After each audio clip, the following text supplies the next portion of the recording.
eu me chamo Eliana Emetério, eu sou carioca, eu sou historiadora com especialização nas questões de gênero, sexualidade e raça. Eu fui funcionária do IBGE durante 34 anos, trabalhei como técnica de pesquisa do IBGE.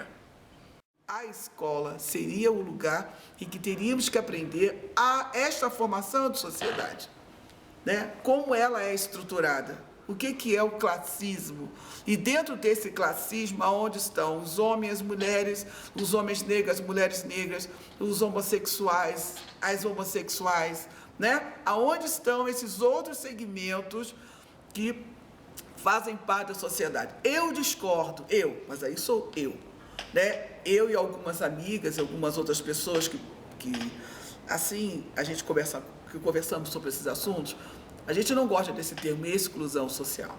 Ninguém é excluído nessa sociedade. Todo mundo está no lugar em que ela define que você tem que estar.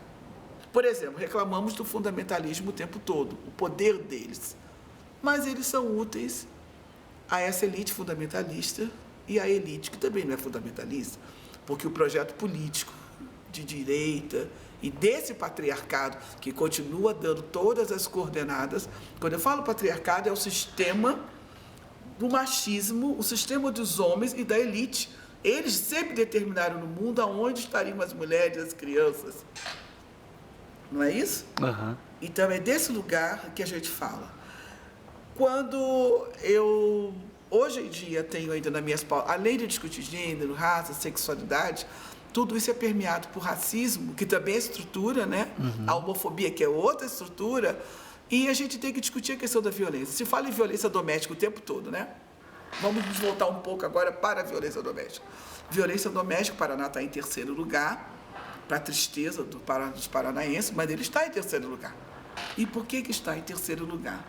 Porque o silêncio é o que protege essa violência, né? Lá temos a lei Maria da Penha, mas ainda não temos esta aplicabilidade como deveria. Por que não temos? Vou voltar a falar do sistema machista. Querendo ou não, consciente ou inconsciente, os homens se protegem. Então, como dar abertura a um sistema que vai punir aquele, né, que está no mesmo lugar que eu? Que é isso que acontece. E proteger aquela mulher que, como diz o verbo, né? Quem bate, ele sabe por que bate e ela sabe por que apanha. Isso é absurdo, mas todo mundo já escutou falar disso. Por que será que ele, coitado, bateu? Não foi a droga, ele está usando crack, ele bebe, né? Ele ficou nervoso. Mentira. A droga e a bebida são utilizadas para que você tenha coragem de fazer. Na realidade, eu diria assim que elas, como nós falamos, potencializa a violência intrajetada em você. Porque você é criado dentro desse contexto da violência, o contexto da autoridade e o contexto do poder, né? Os homens nascem no seu lugar perfeito, né? Ele é homem, ele é da rua, né? Isso tudo é muito bem definido. Tudo é muito bem definido. E as mulheres apanham e são mortas por desobediência. Toda mulher que apanha e é morta é pura desobediência. Você pegue todos os depoimentos.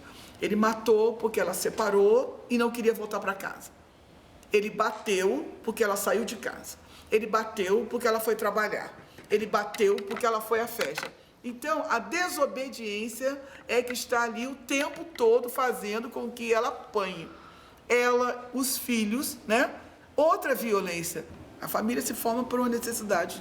Quer dizer, a família, eu não vou fala histórica aqui, mas a família antiga era uma família muito ampla, né? Tanto que os indígenas têm a questão da família indígena, são todos família.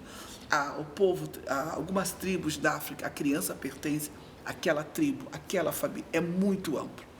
Esse conceito família, ele começa com a necessidade do econômico, do privado, do capitalismo, né? Quando você fala que as mulheres pulavam a cerca, ela pulou a cerca, esse termo vem porque os homens, eles tinham a casa, eles cercavam o terreno, dentro do terreno ficava a casa, a mulher, os filhos e os animais. E ela não atendia nem na porta, era proibido ir à porta, ir ao portão, no caso, né? Então, quando essa mulher saía, né, ela estava fora da cerca. E então pegaram isso e começaram a utilizar o termo para pular a cerca dentro da questão do adultério. E essa família, né? Poucas pessoas sabem que quando o marido morria, ela perdia tudo. O irmão mais velho assumia tudo. A mulher, o sobrinho, a vaca, o boi, e ela ficava completamente sem nada. Porque eram os homens, que eu estou falando da questão do patriarcado, como esse poder é instituído o tempo todo e até hoje, né? De uma maneira ou de outra, as coisas continuam exatamente as mesmas coisas. Mais moderno, alguns casais diferentes, mas esta família... Uma coisa somos nós que casamos por amor, mas os casamentos não foram feitos por amor. Os casamentos foram feitos para garantir herança. E as pessoas ficam aí nessa baboseira sem saber disso, né? Novamente, vou voltar a fazer crítica à educação. A escola tinha obrigação de contar a história da família. E a grande, né, a nossa grande aliança, que é o poder religioso, que interfere na nossa vida da hora que a gente nasce, durante a vida toda e até a hora que a gente morre, né? Que é o poder, o tal do poder religioso que você tem. E aí quero deixar bem claro, eu não estou falando contra Deus, eu estou falando, fazendo a crítica desse Deus que mandam para nós. Uma coisa é o Deus cósmico, o Criador, né? Que na realidade eu não sei se é Deus ou deusa, porque nós nunca vimos, nenhum de nós aqui viu. A gente sabe, tem conhecimento dele através de livros que também não foram escritos por ele, foram escritos por homens, né? Se você acompanhar a história bíblica, foram homens que contaram, que escreveram, que tudo era oral naquele tempo. Sim. Somente uma elite sabia ler e escrever, né? Você sabe disso, né? E por que essas coisas? Então, esse Deus que vem, né? E que a gente pode ter fé nele, mas a gente tem que saber de onde ele, como ele é oferecido para nós, que tiram, na realidade, tiram todo o papel de Deus. Essa é a grande razão. Eles tiram o papel de Deus como a pessoa da fé e que a gente possa interagir na necessidade e nos trazem um homem poderoso, forte, que manda em você, que define o que você vai fazer, né? Que não tem justiça, o cara só tem castigo, porque eles falam, Deus é de justiça, mas se você não fizer... Mas eu quero saber qual é o critério da justiça, porque ou eu obedeço, ou eu entro no pau. E a gente não questiona isso, porque junto com isso, então, tem um medo. É o medo daquilo que eu não sei, é o medo do que eu não conheço, né? Quer dizer, eu para ser aceita por ele, e aí você tem que estar na subjetividade novamente. Eu para ser aceita como uma mulher por Deus, eu tenho que obedecer. E mais uma vez estamos nós, as mulheres, obedecendo aos homens, e agora de maneira divina, né? Divina. O movimento feminismo, é claro que até hoje ele não é aceito, você sabe que não. Primeiro, são vários feminismos, mas a ideologia do feminismo é um mundo em que as mulheres possam ser felizes, possam ter autonomia e possam ser donas do corpo, porque o nosso corpo não nos pertence. E isso, na verdade, ele nos pertence, mas politicamente ele ainda é propriedade. Agora, tem uma coisa da crueldade aí. Os homens acham que eles determinam o corpo das mulheres. E realmente esse sistema machista determina. Porém, há um outro sistema classista e elitizado desse patriarcado que também controla o corpo dos homens. Porque se o homem definir que quer fazer vasectomia, para ele isso é muito complicado, um homem que faça vasectomia, que tem toda uma sociedade dizendo não faça. Está determinado que os homens não precisam fazer vasectomia. As mulheres, sim, terão que fazer laqueaduras. E esse homem que quer fazer vasectomia não se dá conta que esse corpo dele também está sendo controlado por um poder que decidiu que eles não fazem. Os homens ainda não se deram conta da necessidade do movimento masculinista para que sofram menos, principalmente em relação à tal da sexualidade. A gente dá conta dos homens o tempo todo. E a gente, por conta disso, né, a gente, por ser tão autônoma, tão dona da nossa vida, a gente que conseguiu chegar nesse patamar e perceber isso, né? A gente também cai na armadilha do machismo, que é proteger os homens, né? A coisa que você mais assim, as mulheres são machistas, é óbvio, meu senhor. Mas é óbvio que nós somos machistas. A educação é uma só. As mulheres estão dando mais queixa. Por isso, essa maior visibilidade da violência doméstica. E aí, agora, a impunidade está aí, é que eu falo, a questão da aplicabilidade. Você tem uma lei que é perfeita. Ela diz, você tem que ter proteção, Você dá queixa, tem todo o movimento. Você vai lá, faz o boletim, você tem direito ao corpo de delito, faz a proteção, não sei o que, ele recebe a intimação. Você vai fazer a queixa, o delegado ou a delegada acha que não é bem assim. Que não pense porque a delegada está à frente da delegacia, ela está capacitada para entender as discussões de gênero. É o que eu digo a você. O machismo é para todos nós. Todos nós. Não é porque ela é mulher que ela não é machista. Não. Porque ela vai chegar e o marido vai dizer, não, porque eu cheguei em casa, ela também estava zangada, ele está desempregado. Ah, está desempregado, coitado, está nervoso. Então ele está nervoso, ele bate o pau na mulher. Né? Não, porque ele bebeu, né? Você já pensou se todos os alcoólatras fossem violentos? Eu não estaria aqui nem você. Você deve ter um vizinho alcoólatra, você deve ter um vizinho alcoólatra, um parente alcoólatra, todo mundo tem. A gente não estava aqui. Né? Se todos os craqueiros saíssem matando e dando facada, eu também não estaria aqui, nem vocês. Então, eu tenho que ter muito cuidado. Uma das coisas que a gente tem chamado a atenção é isso. Cuidado com esse discurso de que droga e álcool potencializa a violência que já existe em você. Porque se você não for um cara com vontade de matar, você vai beber todos, vai cair no meio da rua, vai chegar em cara trôpego e não vai matar ninguém. Ainda vai levar uma bronca da sua mulher e ponto, vai tomar banho, vai deitar e vai dormir. Aí a questão, aí você tem isso, quer dizer, você tem todo o mecanismo. Mas cadê a casa-abrigo para colocar essas mulheres? E segundo, por quanto tempo ficam na casa-abrigo? Como é que é preparar essas mulheres para a vida? Isso tudo é um processo, não é assim, né? Como é que é você dar queixa e ter que voltar para casa? Você viu a cabeleireira lá, porque todo mundo usa aquela cabeleireira como referência. Mas ela deu queixa 9 vezes, foi embora. Pois é, o cara não obedeceu. Chega na delegacia, o policial fala, eu não tenho um policial para tomar conta da senhora. Você vai lá dar queixa.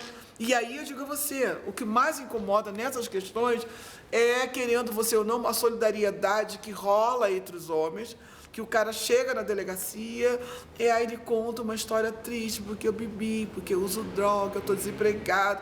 Aí o delegado fala, dá uma oportunidade a ele. Não, eu amo essa mulher. Isso é frase, né? Eu amo essa, bato nela todo dia, mas eu amo essa mulher. E aí você tem uma solidariedade. Sabe? Esse é o grande problema, porque você não tem a discussão dos direitos, né? Você não tem o direito de me bater, que aí vai cair na história da violência sexual. Fui estuprada. Mas com que roupa você estava? Não interessa. Eu fui estuprada. Mas a primeira pergunta da delegacia é a roupa que você estava naquela hora. E a que horas era? E aonde você estava? Eu tenho o direito de sair 4 horas da manhã e andar aqui na Praça Tiradentes bem entendido. Você não tem direito de me estuprar porque eu estou 4 horas da manhã na Praça Tiradentes. E, na realidade, eu saio de vítima para culpada porque eu estava 4 horas da manhã no lugar errado, na hora errada. Que lugar errado? Eu tenho minha vida, eu vou à festa, eu vou à balada, eu vou onde eu quiser. Né? Vamos supor a questão das jovens. Você tem todo o direito de estar na rua. As feministas são a favor do aborto. Não somos a favor do aborto. Somos a favor do direito ao aborto. Você aborta se quiser. Eu não posso definir sobre a sua vida. Eu sou inteiramente a favor do direito ao aborto. Você tem o direito de parir ou de abortar. Quem define é você. Não sou eu que vou definir por você. Essa é a grande questão. E a discussão não é feita dessa maneira. Como tem a questão, sabe, coisa absurda, que dizem, o aborto será um meio de evitar a gravidez. Nunca! Está comprovado aqui, a pesquisa mostrou agora, foi a Holanda, o Uruguai aqui agora, desde que eles descriminalizaram o aborto, caiu a taxa de aborto. As mulheres abortam por quê? Elas não tomam, elas podiam tomar anticoncepcional. E por que o marido usa camisinha? Vocês não têm ideia. A dificuldade de você negociar a camisinha é absurda. É absurda, né? É chupar papel com bala, tantos ditados são feitos. E entre a juventude está muito forte. Eu digo lá em casa. Se aparecer com criança aqui, você vai vender bala no bem articulado, porque eu não vou ser da criança. Que vai sobrar para mim e para a mãe da menina, com certeza. Eu convivo com isso, né? Então, como é que é negociar essa resposta, que aí é a grande discussão que a sociedade não faz, culpabiliza a mulher mais uma vez, que é como eu vou negociar a minha família? De que família eu estou falando? De que filho é esse que eu tive? Né? Porque na minha concepção, a discussão na minha concepção, desculpa, a falta modesta, nós temos um grupo que a gente sempre fala, a discussão do século vai ser a maternidade. Quando as mulheres começarem a dizer, eu não quero ter esses filhos, eu não quero ser mãe. O racismo ainda não está no lugar da pauta feminista como deveria estar. Assim como também não estão as lésbicas ainda nessa pauta, que estão em todas as lutas completamente invisibilizadas. É uma outra pauta que é preciso que tenha. Como a pauta das mulheres indígenas também não estão na pauta do feminismo. Porque todo mundo comete o mesmo erro. Farinha pouca, o meu pirão primeiro. Por que os gays são tão discriminados? Porque eles saem do papel do macho e vão viver segundo a sociedade, porque não entendem nada de sexualidade. Isso ninguém estuda, poucas pessoas se interessam por isso. Eles saem do lugar de macho para ver o lugar de mulherzinha. Mas quem foi que disse que gay não é homem? Eles são homens. A orientação sexual é diferenciada. Mas continuam homens. E machistas, que o movimento LGBT é machista de novo. São os gays que mandam, o poder econômico é deles. Tudo se repete, nada é tudo diferente. É invertido, né? Não tudo é tudo lá dentro, tudo é igual, não tem. Não se reescreveu nada novo. Por que algumas lésbicas são machistas e falam, mulher minha manda pelado? Mulher minha reproduz, se coloca no lugar dos homens. Porque você está numa sociedade que os homens gostam de mulher e mulher gosta de homem. Se eu sou mulher e gosto de mulher, eu não sou mais mulher. Ou eu sou homem, ou eu sou alguma coisa intermediária que eu também não sei o que é. Como eu não sei o que é, eu me aproprio desse papel constituído e começo a viver como. E aí, dessas confusões todas que tem a semana mesmo no jornal, no caso de uma lésbica que matou a outra por ciúme. Nossa, nada mais macho, né? Nada mais machista que uma mulher matar a outra por ciúme. A reprodução o tempo todo. E lá estamos todos nós perdidos nesse machismo e nessa construção patriarcal, que é o grande mote do movimento feminista e será, por muitos anos, como vamos desconstruir isso tudo, que é muito difícil. Porque o movimento fundamentalista está aí para trazer tudo de volta, né? Tudo de volta. Você liga a televisão, estão lá os pastores, né? Os pastores são os homens, os padres, né? E toma os homens de novo, os rabinos, né? São sempre os homens que têm a palavra, o poder, e em nome de quem?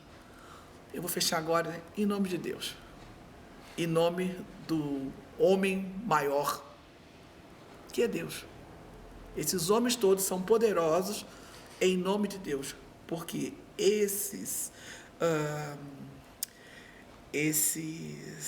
essa elite religiosa de homens determina a força econômica e religiosa do poder deste patriarcado. Esqueci dos ayatolás. Nossa Senhora, como é que eu esqueci disso? Esses ayatolás. Você quer coisa pior do que eles fazem com as mulheres? Você é estuprada, tem a criança e é morta, apedrejada, porque você teve um filho sem marido. Quer dizer, eu sou estuprada, eu tenho a criança, ainda morro apedrejada. Como? Me diga como, né? Como? Veja, você é tripla violência. E a criança vai para o orfanato, que também ninguém fica com a criança. O grande projeto político seria que a gente tivesse capacitações, elaborações, mas no mundo capitalista, quantas horas do dia você tem para poder elaborar essas questões?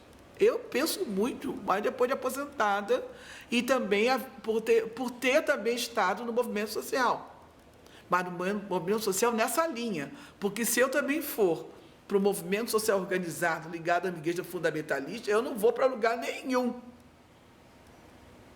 Eu vou até ter algumas coisas, por exemplo, posso ficar menos racista, mas vou continuar homofóbica, entendeu? Mas não vou permitir que a minha filha transe com solteira. Sabe? Eu posso ter uma solidariedade com as mulheres do entorno, mas continuarei a respeitar os homens, o poder, não sei o quê, e continuarei querendo agradar a Deus. Para agradar a Deus, eu tenho que agradar o meu marido, o meu sogro, o meu pai, e respeitar a minha família.